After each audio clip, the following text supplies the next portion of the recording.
Are there any upcoming tour dates for Fury that you are still going to play? Right? Yes, we're playing across the UK this year. So next week we're in Scotland, and then we go to Europe in October, and then like Switzerland in November and December. So yeah, it's mostly all like UK and Europe shows, but yeah, we're playing for most of the year, and then meanwhile we're also finishing off album 5, so the recording process hasn't started yet, so it all depends on how that goes. That's going to start in the summer.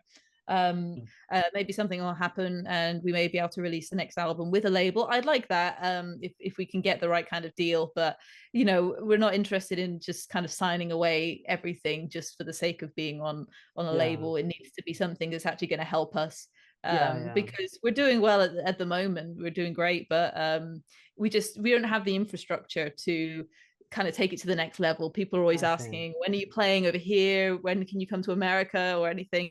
And I'm like, it's like virtually impossible for an independent band to kind of arrange that sort of thing. So yeah. Maybe I'm an ignorant in the band and you guys explain at some point, but it's called Fury, but several songs are more like about love and, you know, like they're romantic kind of. I don't see much fury there, but maybe the fury comes from the passion of Fury.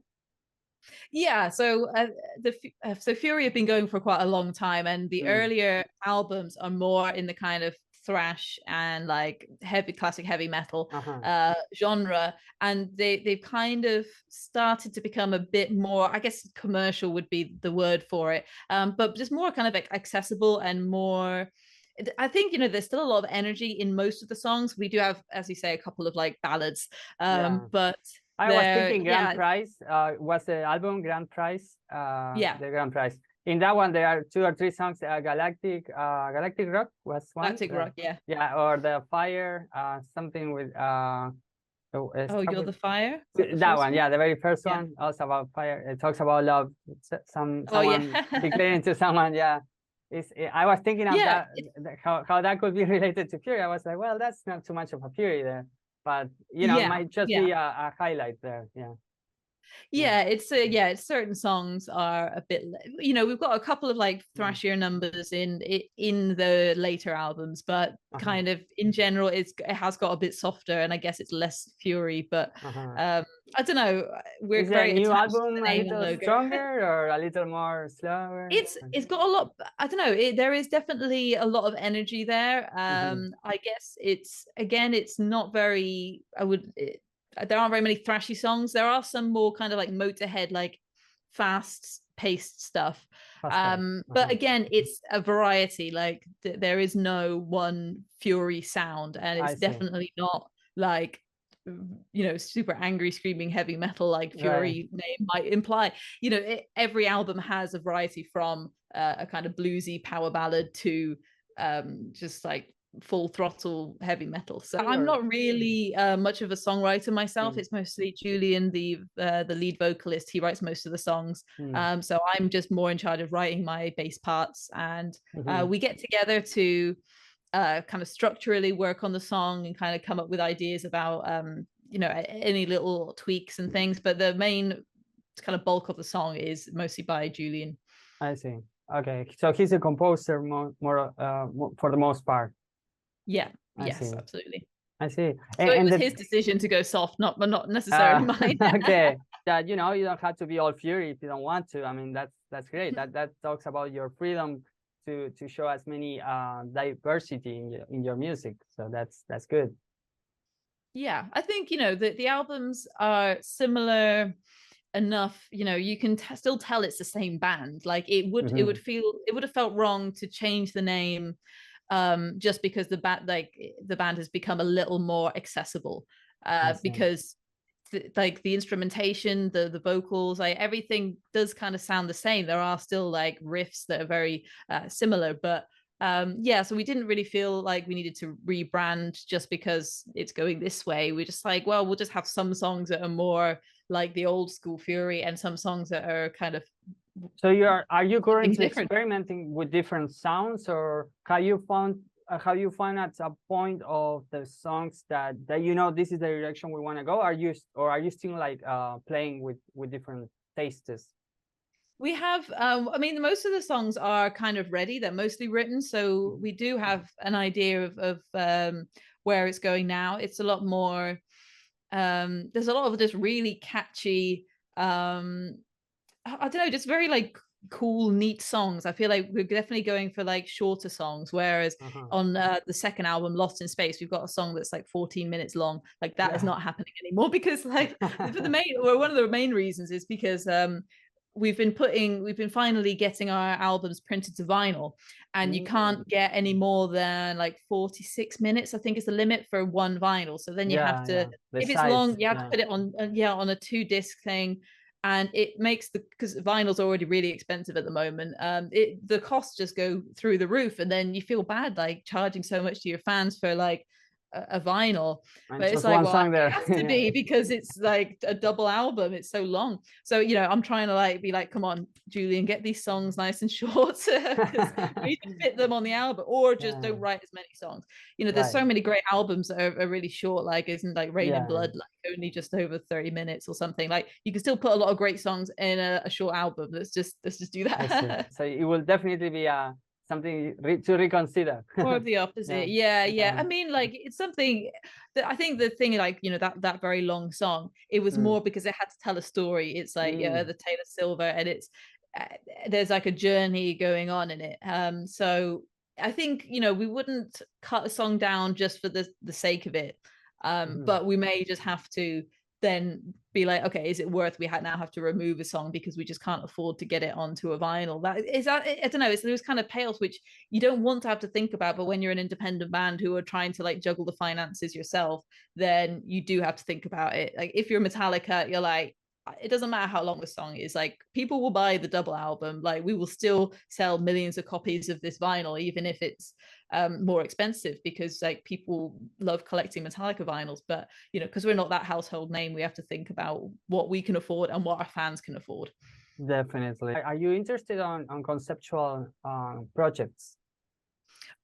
Yes, I love concept albums, and I guess I don't know, I suppose, yeah, that's not really something we've gone down that route. I think, again, if, you know, the band was more established and we could, you know, really focus on just one subject, then that would be cool. But yeah, for the moment, it's like, you know, each album just has a slight theme, not really a concept, like, you know, that you said, the grand prize. So yeah, like, but, you know, we haven't gone full concept album yet. I am a big fan of conceptual work because to me it's like reading a book but listening to it. You know, it's like all this story being told, like it goes through your ears, and it just becomes it takes you to another place. To me, that's the feeling I get when it gets conceptual, rather than, you know, if it's not. I'm not saying there is nothing wrong with non-conceptual ones, but you know, it's one song and I feel like, okay, I'm in this room, and then I just go to this new room of the house, kind of. I think that, it's just kind of the music industry is moving more towards a singles based kind of cycle. Like it is not as much like, oh, you release an album and people buy that album and listen to the album. So many people now just listen to one song, they just want to dip in and dip out. You've got to be like radio friendly. So if you want your band to like reach as many people as possible and have as much potential as possible, you've kind of got to be like, well, as long as this song is right for this, you know, for what we want it for like airplay and stuff, which, you know, is a real shame to think about it that way, but it's just people don't buy albums as much as they used to. They, you know, they dip in and out on like streaming platforms, and everything is going so fast. Move away from it. So it's hard for a band to be like, okay, do we really take the risk on doing a concept album where you have to listen to the whole thing to really get what it's about? And even though it's amazing, like once you do listen to the album. Do you think that's is this an evolution of music, or do you think this is something to think about, that there is a middle crisis here that we need to be, you know, to be worried for? How do you see the future basically of music? I think it's kind of a good thing in a lot of ways, like how it's going, in that there's so many people who can just make music from home, and everyone has access to recording equipment and being able to just upload a song yourself and people all around the world can listen to it. I think it's quite amazing how people can just be discovered through like online like viral videos and things like this, and then and the song is great and stuff. But yeah, I think there's a big problem with kind of, I guess like it is more of a financial issue, that like people don't value music as something to pay for anymore. Like they don't mind paying their £10 a month or whatever to Spotify, but Spotify then don't pay the people giving the music, making the music, Right.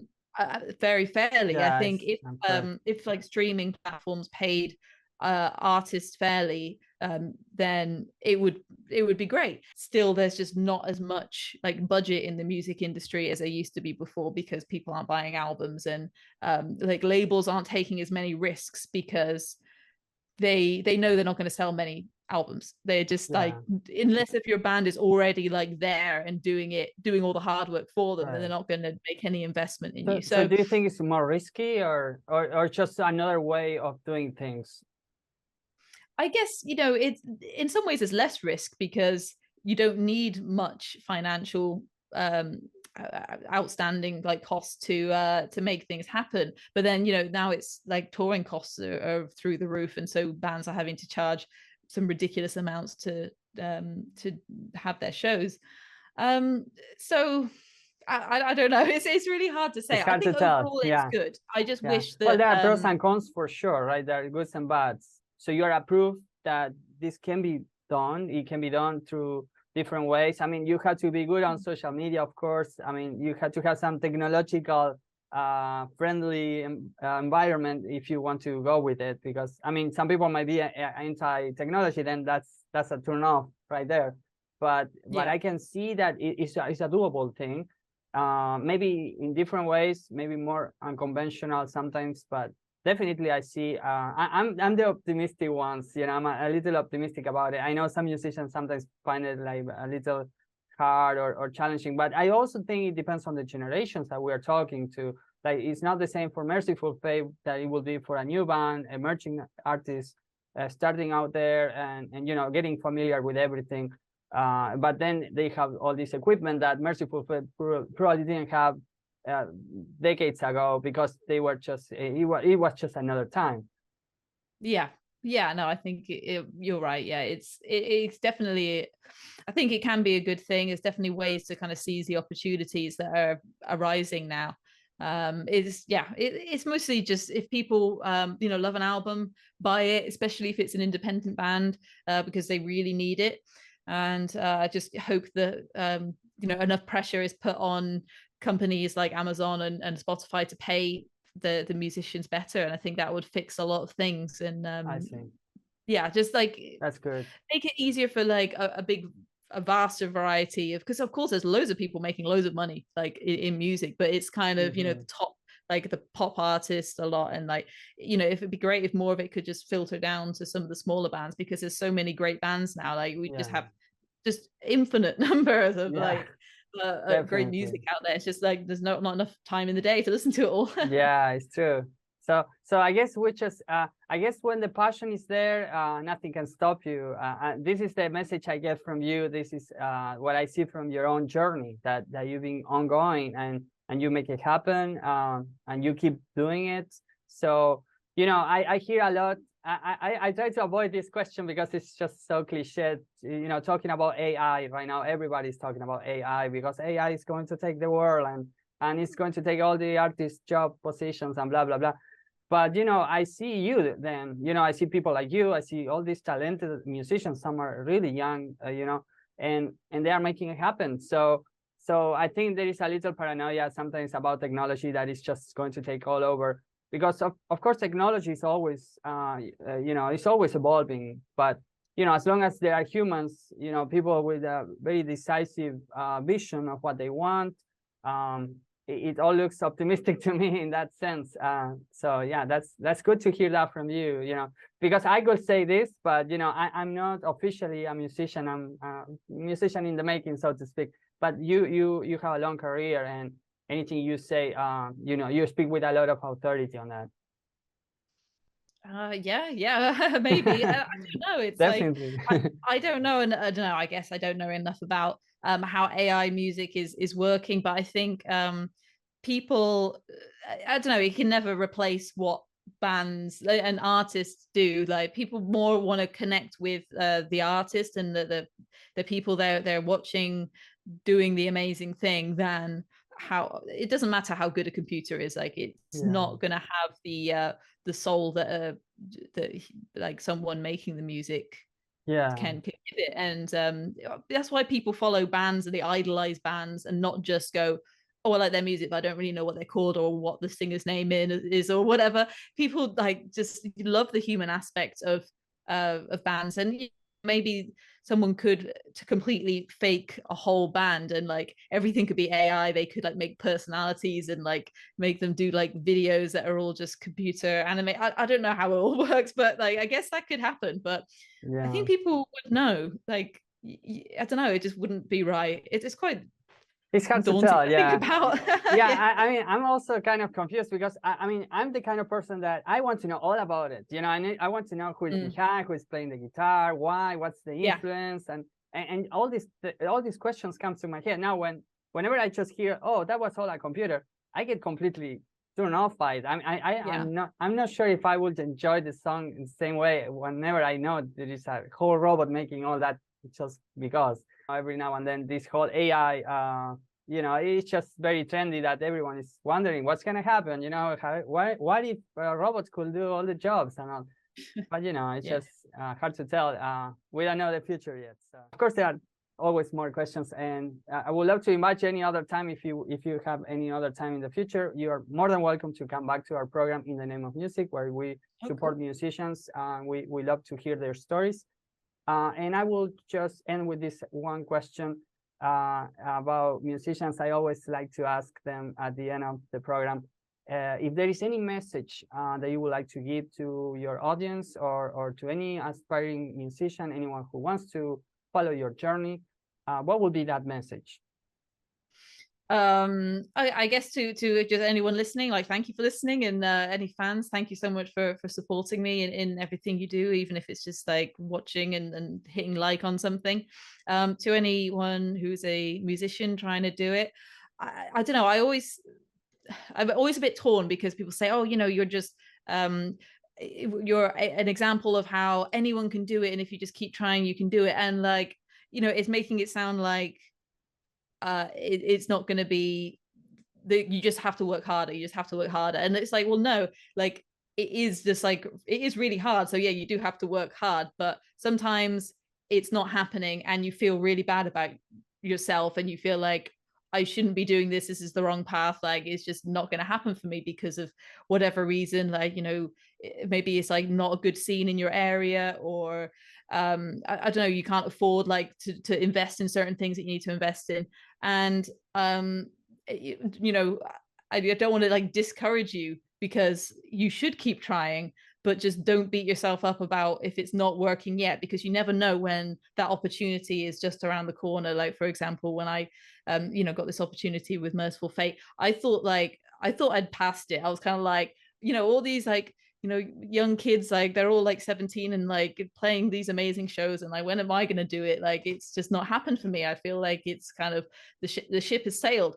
And then literally the next day I met King Diamond and it happened. So you know, I just want to kind of reassure you that you know, if you're doing good things, like something will happen. I don't feel discouraged, but like I understand that it's really, really, really hard. And so yeah, just even if you think about it like later in life, will it still be time?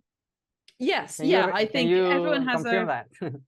Yeah, everyone has their own perspective on things, and like even though, you know, now like it's the kind of the Gen Z kind of people, like they've grown up with the technology that's and so they're so good at it, they know how to do everything on TikTok and stuff, and you know, I would feel like so well versed in like my like Facebook and stuff, whereas older people wouldn't get that. But everyone has their own perspective on it and everyone can relate to that.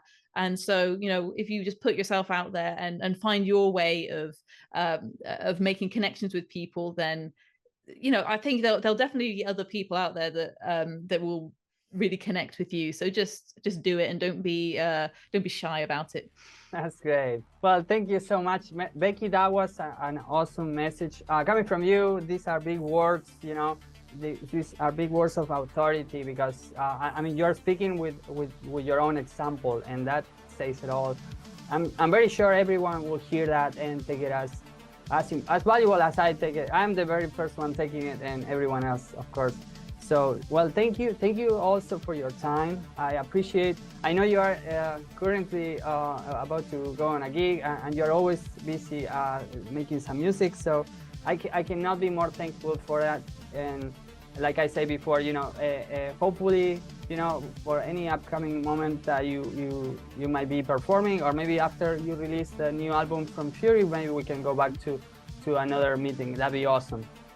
That would be great. Yeah. Thank you so much for having me on. I'd love to come back when I've got more news for you. Yeah, that'd be awesome. Well, thank you. You've been so kind, so patient with us. So, well, I wish you the best on your tours, on all these upcoming gigs. Keep it metal. All right. Make sure to keep it metal, and see ya. All right. Take care. Bye-bye. Bye.